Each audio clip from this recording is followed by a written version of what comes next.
नमस्कार दोस्तों, मैं हूं आनंद शुक्ला। आप देख रहे हैं रिपोर्टर आनंद।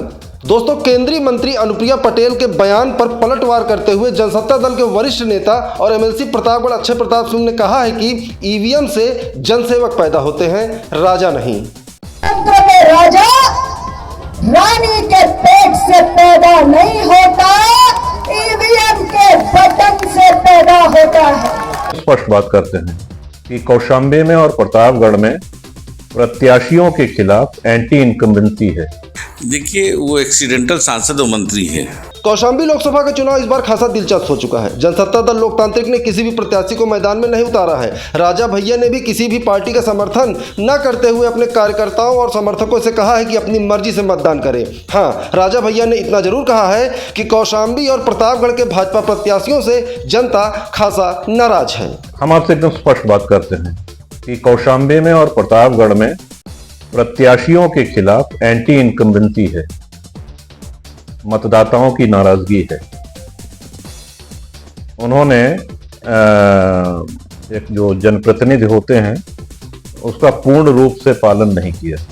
आप इसको कहीं भी जाके पता कर सकते हैं। फिर भी हमने किसी के पक्ष में या किसी विपक्ष में हमने मतदान करने के लिए नहीं कहा। लोग जहां चाहे वहां मतदान करें।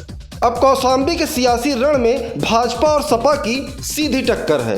राजा भैया के ज्यादातर समर्थक और कार्यकर्ता समाजवादी पार्टी का प्रचार कर रहे हैं, जिसका नतीजा यह निकला कि कुंडा के मानिकपुर की एक भाजपा रैली में एक जनसभा को संबोधित करते हुए केंद्रीय मंत्री अनुप्रिया पटेल ने कहा कि राजा आप किसी रानी की कोख से नहीं पैदा होते, राजा ईवीएम से पैदा होते हैं। राजा रानी के पेट से पैदा नहीं होता, ईवीएम के बटन से पैदा होता है।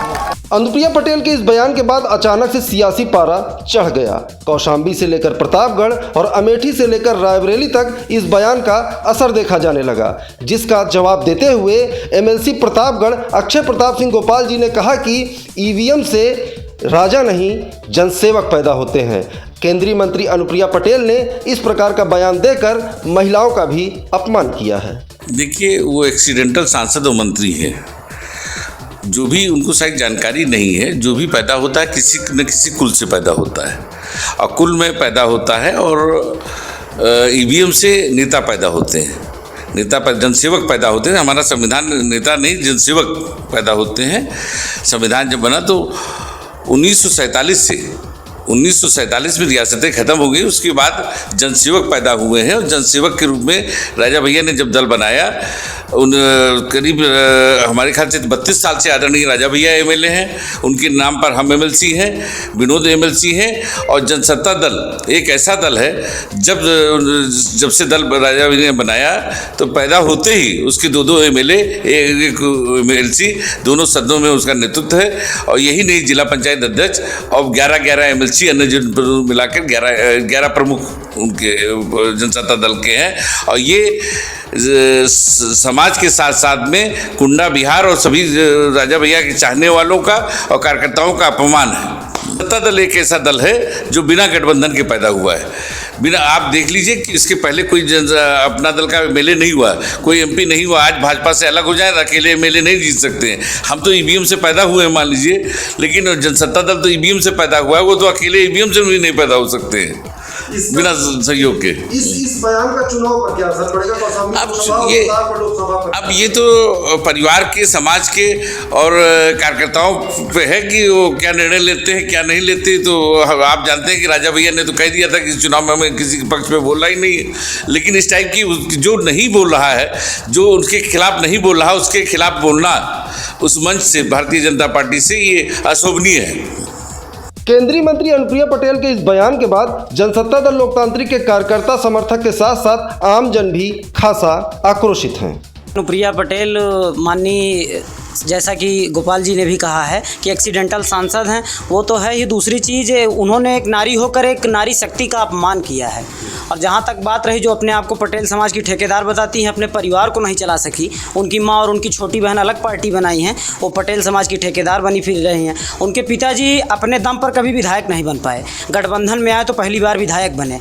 और कोई भी पटेल समाज का कोई भी अगर पीड़ित व्यक्ति होता है कुंडा बाबागंज प्रतापगढ़ का, तो माननीय राजा भैया जी से सहायता प्रदान करने के लिए या मांगने के के लिए आता है, अनुप्रिया पटेल के पास नहीं जाता है। तो पटेल समाज भी उनकी बात को समझ रहा है और ऐसी टिप्पणियाँ उनको नहीं करनी चाहिए। माननीय राजा भैया जो हमारे राष्ट्रीय अध्यक्ष हैं, पटेल समाज की आप बात करते हैं तो जनपद प्रतापगढ़ का प्रथम नागरिक माधुरी देवी पटेल जो जिला पंचायत अध्यक्ष है, हम उसकी घोर निंदा करते हैं कि अनुप्रिया पटेल ऐसी बात नहीं कहनी चाहिए थी।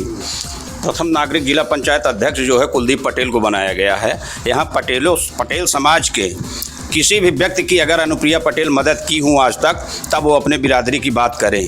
ठीक, पटेल को अपने शब्दों के लिए माफ़ी मांगनी चाहिए।